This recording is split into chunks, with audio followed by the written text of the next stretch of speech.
जय हिंद दोस्तों, उम्मीद करता हूँ आप सभी अच्छे होंगे और अपनी अपनी तैयारी में डटे होंगे। रीजनिंग की क्लास नंबर 27 लेकर हम हाजिर हैं, जिसमें हमने टॉप 15 महत्वपूर्ण क्वेश्चनों को लिया हुआ है, जो कि अक्सर प्रतियोगी परीक्षाओं में आते रहे हैं और लगातार उनके रिपीट होने की संभावना भी रहती है या उसी तरह के प्रश्न आते रहते हैं। अगर आप नए हैं तो वीडियो शुरू करने से पहले हमारे चैनल अभ्यास क्लासेस 2.0 को जरूर सब्सक्राइब कर लें। बाकी किसी भी क्वेरी के लिए हमें कमेंट करें, हमारे टेलीग्राम चैनल से भी जुड़ सकते हैं। सभी चीज़ों का लिंक डिस्क्रिप्शन में रखा है, जहां से आप प्लेलिस्ट भी देख सकते हैं, सारे अन्य सब्जेक्ट की भी। तो बिना किसी देरी के सीधे बढ़ते हैं प्रश्न नंबर 1। पहला प्रश्न है, वेन डायग्राम से रिलेटेड प्रश्न है। उस क्षेत्र को पहचाने जो उन छात्रों का प्रतिनिधित्व करता है जो कला और वाणिज्य पढ़ते हैं लेकिन अर्थशास्त्र नहीं पढ़ते हैं। देखिए, ऐसे प्रश्नों में नहीं अगर शब्द कहीं आया है तो उसको अंडरलाइन जरूर कर लें। किस चीज़ के बारे में बोला है? अर्थशास्त्र के बारे में। यहाँ पे देखिए 3 सर्किल दे रखे हैं। पहला सर्किल कला के लिए दिखा रहा है, ये वाला। एक दूसरा सर्किल है वो वाणिज्य यानी कॉमर्स वर्ग के लिए है। तीसरा सर्किल अर्थशास्त्र यानी इकोनॉमिक्स के लिए है। अब प्रश्न कह रहा है कला और वाणिज्य तो दोनों पढ़ते हों लेकिन अर्थशास्त्र नहीं पढ़ता है, तो इसका मतलब क्या हुआ? जो अर्थशास्त्र वाला सर्किल है वो यहाँ से कट हो जाएगा, ये वाला हिस्सा यहाँ से कट। अब यहाँ पे क्या बचेगा? ए बचेगा, एम बचेगा, बी बचेगा, 3 चीज़ें बचेंगी। अब चूंकि प्रश्न में पूछा गया कला और वाणिज्य दोनों पढ़ते हैं, तो इसमें क्या है आपको कॉमन देखना। अब इन दोनों सर्किल का कॉमन पार्ट कौन सा है? ये वाला। इतना हिस्सा बचा ये वाला, इसमें लिखा हुआ है आपका एम। जब एम लिखा हुआ तो सिंपल सी बात है, प्रश्न नंबर 1 का सही आंसर हो जाएगा ऑप्शन नंबर 3 एम। प्रश्न नंबर 2 है, दी गई श्रृंखला में गलत संख्या कौन सी है? एक सीरीज आपको दे रखी है संख्या की, जैसे 3, फिर 13, 43, 53, 63, 83। ठीक है, अब इसमें आपको देखना है कौन सी संख्या का क्रम जो है गलत है। देखो यहाँ पे कई बार ऐसा होता है, आपको जोड़ करके या घटाना करके, इसके अलावा गुणा या भाग, जो भी गणितीय संक्रियाएं हैं उनके द्वारा आप हल करके देख लेते हैं कि पैटर्न क्या फॉलो हो रहा है। अगर वो पैटर्न काम नहीं कर रहा है तो यहाँ पे एक और फार्मूला लगता है, जैसे भाज्य संख्याएं हो सकती हैं, सम संख्याएं हो सकती हैं, अभाज्य संख्याओं का भी समूह हो सकता है। अब देखिए यहाँ पे जो संख्याएं हैं वो सारी देखिए अभाज्य संख्याएं हैं। 3 क्या है? एक अभाज्य संख्या है। 13 भी अभाज्य संख्या है। 43 भी है और 53 भी। लेकिन जो 63 है, 83 भी अभाज्य है। 63 अभाज्य संख्या नहीं है। 63 कैसी है? भाज्य संख्या है। क्यों भाज्य संख्या है? क्योंकि 63 9 से भी कट जाएगी और 7 से भी। 9 सत्ते कितने होते हैं? 63। यानी अभाज्य संख्या लेकिन कौन सी होती है? जो स्वयं के अलावा सिर्फ 1 से डिवाइड होती है वो अभाज्य होती है। बाकी जो संख्याएं इन 2 के अलावा यानी स्वयं के अलावा और 1 के अलावा अन्य संख्याओं से भी डिवाइड हो जाए, यानी किसी एक संख्या से या 2 संख्या से 3 संख्या, जितनी भी संख्याओं से डिवाइड हो जाए तो वो होती है आपकी भाज्य संख्या। इसलिए इस प्रश्न का सही आंसर हो गया ऑप्शन नंबर 4 63। प्रश्न नंबर 3 है, निम्नलिखित शब्दों में विषम शब्द चुनिए। ठीक है, आपको इसमें 4 ऑप्शन दे रखे हैं, 3 ऑप्शन एक जैसे होंगे, एक अलग होगा। पहला इलेक्ट्रॉनिक जो है आपका इलेक्ट्रिक गिटार है, फिर है माउथ ऑर्गन, सोनाटा है, कीबोर्ड। अब देखिए इलेक्ट्रिक गिटार, माउथ ऑर्गन और सोनाटा ये कैसे हैं? वाद्य यंत्र हैं, सारे बजाने वाले यंत्र हैं। कीबोर्ड आपका कंप्यूटर से रिलेटेड है, इसलिए ऑप्शन नंबर 3 इससे अलग हो गया। यही आप इस प्रश्न का सही आंसर भी होगा। प्रश्न नंबर 4 है, 16 जुलाई 1776 को सप्ताह का कौन सा दिन था? अब देखिए हमारे पास वही सिंपल सा फार्मूला हम लोग रखते हैं। एक ही फार्मूले से अगर आप सवाल करेंगे तो बहुत सारे याद करने की ज़रूरत नहीं पड़ेगी ना, कैलकुलेशन की। आप ये मंथ के कोड और डे कोड और सेंचुरी कोड आपको याद कर लेने हैं बस। इसके बाद आप कैलेंडर का कोई भी प्रश्न हल कर सकते हैं। अब 16 जुलाई 1776 है, तो सबसे पहले हम क्या करते हैं? डेट को 7 से डिवाइड करते हैं और इसका हमें चाहिए होता है रिमाइंडर यानी आर। ठीक है, प्लस अब है जुलाई। अब जुलाई का मंथ कोड, अब चूंकि एक चीज़ और नोट करनी है यहाँ पे, 1776 को एक बार 4 से डिवाइड करके देखेंगे कि ये लीप ईयर तो नहीं है। जब 4 से डिवाइड करोगे तो 4 चौक 16, 4 चौक 16, 4 चौक 16, इसका मतलब ये कट रहा है तो ये एक लीप ईयर है। ठीक है, तो लीप ईयर वाले कॉलम में हमें देखना है। अब अगली चीज़ है जुलाई। अब जुलाई का कोड देखिए 0 है, चाहे लीप ईयर हो या सिंपल हो 0 ही रहता है। ठीक है, अगला है 1776। अब 1700 से ऊपर की जो सेंचुरी है 1700 प्लस वाली, उसका कोड कितना है? रिमाइंडर 4 बचता है, तो यहाँ पे इसका कोड हो गया 4। अब आपका जो लास्ट की जो डिकेड है, दशक है, यानी 76, तो 76 को एक बार तो 4 से नॉर्मल 7 से सॉरी डिवाइड करेंगे, एक बार करेंगे 4 से डिवाइड। जो 76/7 डिवाइड करने का जो रीज़न है वो सिंपल ईयर के लिए, साधारण वर्ष के लिए, और 4 से डिवाइड करने का जो रीज़न है वो है लीप ईयर के लिए। अब देखिए यहाँ पे जब आप 7 से 16 डिवाइड करोगे तो 7 दूनी 14, 2 ही बचेंगे, 2 रिमाइंडर शेष बचेंगे, तो 2 यहाँ पे नोट कर लोगे, +0 +4 प्लस। जब 7 से इसको डिवाइड करोगे तो 7 ढाई 70 होते हैं, सिर्फ 6 बचते हैं, 6 रिमाइंडर। यहाँ पे भी हमें क्या चाहिए होता है, रिमाइंडर। इसमें चाहिए होता है क्विसेंट यानी शेष फल। अब इसको डिवाइड करोगे जब, तो आपको देखोगे यहाँ पे क्या बचेगा, 19 चौक 76 होते हैं, तो सीधे सीधे यहाँ पे एक जी क्वोशेंट जो है 19 जाएगा, 19 मतलब बार जाएंगे, तो वही यहाँ पे नोट करने हैं। अब इन सबको जोड़ लेना है, 4 2 6 6 6 12 19 हो गया आपके 31, और सब जो आंसर आता है उसको 7 से हम लोग कर लेते हैं डिवाइड, 7 3 21। यहाँ पे कितने बचे, यानी आपको बचे 7 21 नहीं, 7 चौक 28 होंगे यहाँ पे, तो यहाँ पे बचेंगे आपके 3। अब ये 3 जो बचे हैं, 3 का कोड आपको पता होना चाहिए, डे कोड कितना है, मंगलवार यानी ट्यूसडे, मंगलवार। तो इस प्रश्न का सही आंसर ऑप्शन नंबर 2 मंगलवार। प्रश्न नंबर 5 है, दिए गए विकल्पों में से लुप्त संख्या पहचानिए। ठीक है, अब आपको लुप्त संख्या पहचानिए है। ट्रायंगल बना हुआ है, उसके तीनों तरफ संख्या लिखी है, एक उसके अंदर लिखी हुई है, जैसे 7 4 19 9, फिर 9 3 6 है। यहाँ पे आपको क्वेश्चन मार्क लगा, यहाँ संख्या पहचाननी है, कौन सी आएगी, 8 5 और 12। अब देखो एक बार ट्राई करके देखते हैं इन संख्याओं में क्या कौन सी संक्रिया हो रही है। अब इन 7 4 और 9 का इस तरह से हमें इस्तेमाल करना कि हमारा आंसर 19 हो जाए। अब देखिए 7 और 4 की अगर मल्टीप्लाई करते हैं तो 7 चौक आ जाते हैं 28, और 28 में से ये जो संख्या माइनस करोगे 9 तो आ जाएगा 19, यानी ये बात यहाँ पे ठीक हो रही है। एक बार इसको भी ट्राई करेंगे।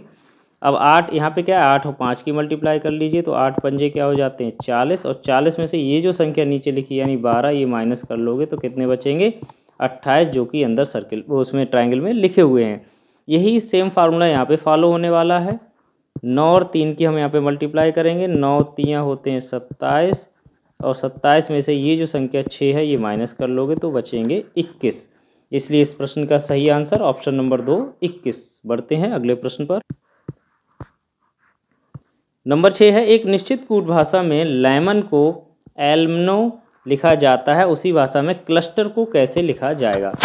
अब एक बात तो यहाँ आपको दिख रही हो, LEMON, इसको क्या लिख रहे हैं, ये ELMNO। एक बात यहाँ पे क्लियर है कि कोई नया लेटर नहीं आया, उन्हीं लेटर्स को इधर से उधर किया गया है। तो हम एक बार क्या करेंगे, इनके जो प्लेस वैल्यू वो लिख लेंगे। एल को कितने, एल की जो प्लेस वैल्यू होती है वो कितनी होती है 12। ई कौन से नंबर पे आता है 5 नंबर पे, एम कितने पे आता है 13 पे, इसी प्रकार ओ आता है 15 पे, और एन आता है 14 पे। ठीक है, अब देखिए क्या हो रहा है यहाँ पे, ये जो संख्याएं हैं ये इनको हम लिखेंगे अब असेंडिंग यानी बढ़ते हुए क्रम में, यानी सबसे छोटी संख्या सबसे पहले कितने लिखे जाएंगे, यहाँ पे 5 लिख लिया आपने। 5 के बाद कितना है अगला 12 है, फिर 13 है, फिर 14 है, और फिर 15 है। तो जब आप इनको मैच करके देखोगे तो ई देखो 5 नंबर पे है, एल 12 पे होता है, एम 13 पे, एन 14 पे, ओ 15 पे। यानी सीधी सी बात है, क्या हो रहा है यहाँ पे, जो भी प्लेस वैल्यू है उनको असेंडिंग ऑर्डर में लिखा जा रहा है, बढ़ते क्रम में लिखा जा रहा है। तो यही हम क्लस्टर के साथ करने वाले हैं, CLUSTER।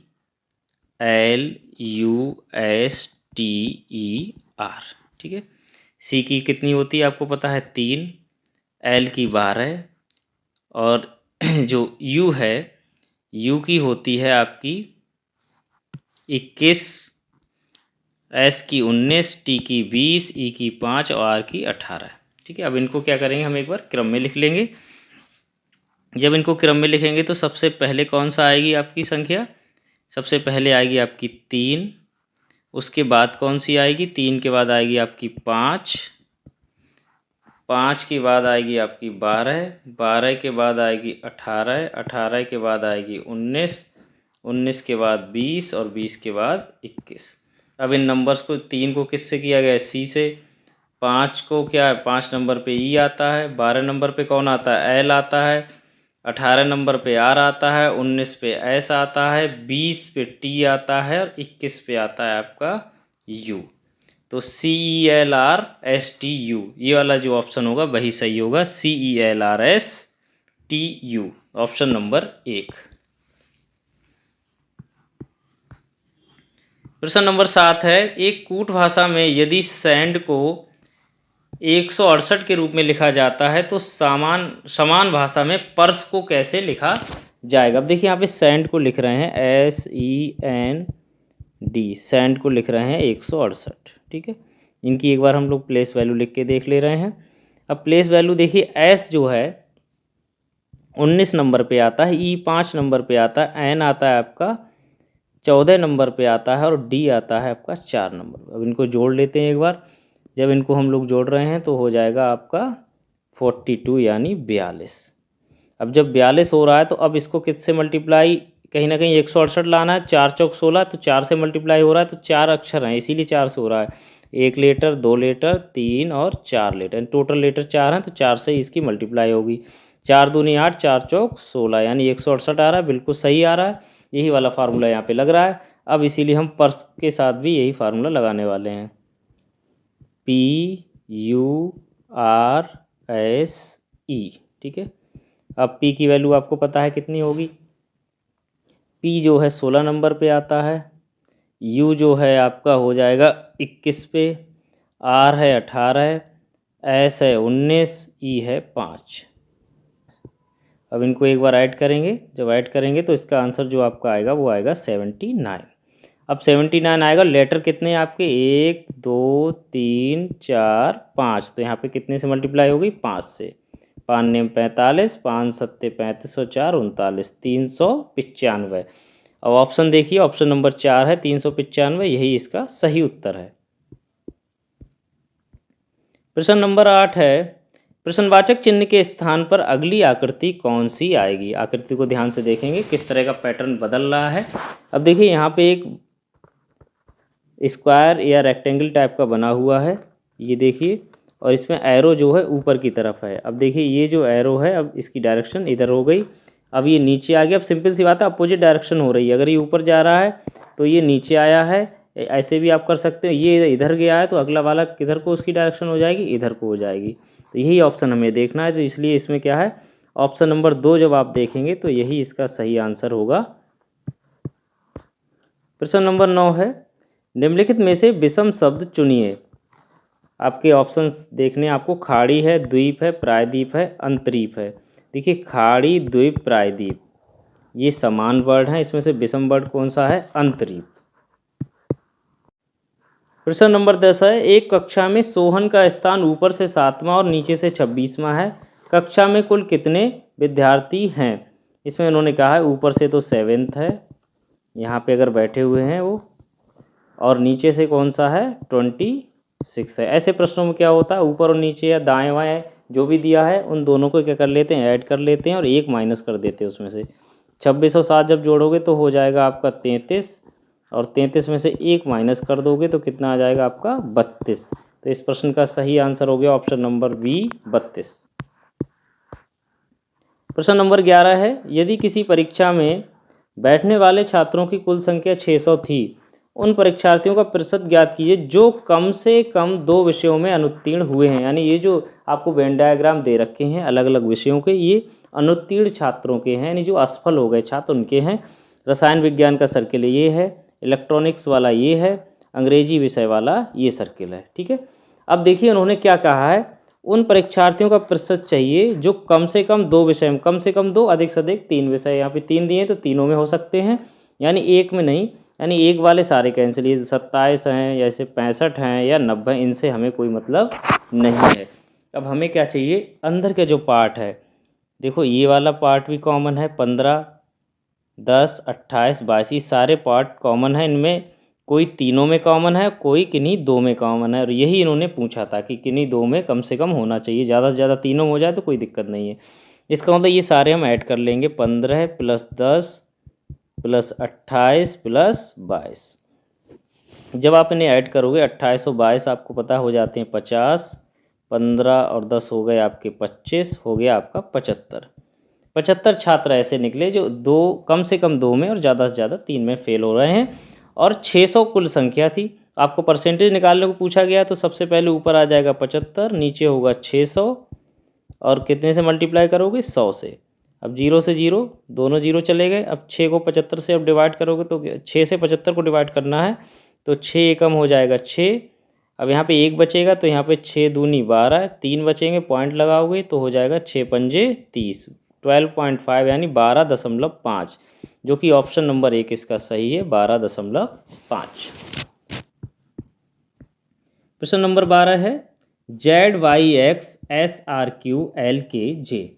तो एक बार इनमें रिलेशन हम देखेंगे, ZYX SRQ, ठीक है। ऐसे ही आपको LKJ और इसके सामने आपको निकालना है कौन सा रिलेशन आ रहा है, ठीक है। अब देखिए S और Z में कितने अंकों का डिफरेंस है ये आपको देखना है, या तो इनके आप नंबर लिख लीजिए। अब Z यहाँ पे आता है 26 नंबर पे, और S आपको पता है कितने नंबर पे आता है, 19 नंबर पे, यानी 19 और 26 में कितने का है, -7 हो रहे हैं। यहाँ से 26 में से 7 घटाओगे तो 19 आ जाएगा। इसी तरह से आपका Y 25 नंबर पे है और R कितने पे है, 18 नंबर पे है। तो 25 में से भी 7 घटाओगे तो भी आपका 18 आ जाएगा। देखिए X Y Z JKL इधर का सेम चल रहा है, ऐसे ही इधर का भी आपको पता होना चाहिए सेम आएगा। इसमें से क्या ऐसा कोई दो तरीके हैं इसको करने के, एक तो मैं जिस तरह से ये सिंपल तरीका बता रहा हूँ, आप नंबर नोट कर लीजिए कितने का डिफरेंस आ रहा है। अब जैसे मैंने यहाँ पे 24 बताया तो यहाँ पे कितना रह गया, ये आपका 17 रह गया, तो -7 यहाँ पे हो गया, ठीक है। या तो -7 वाला सिंपल -7 घटा के लिख लीजिए। दूसरा तरीका क्या है, एक जो यहाँ पे सीरीज बन रही है, सिंपल सी बात है, इधर तो XYZ ऐसे ही QRS सेम सीरीज नीचे से ऊपर की तरफ, क्या बाकी इसमें सीरीज बन रही है आपको देखने वाली बात है।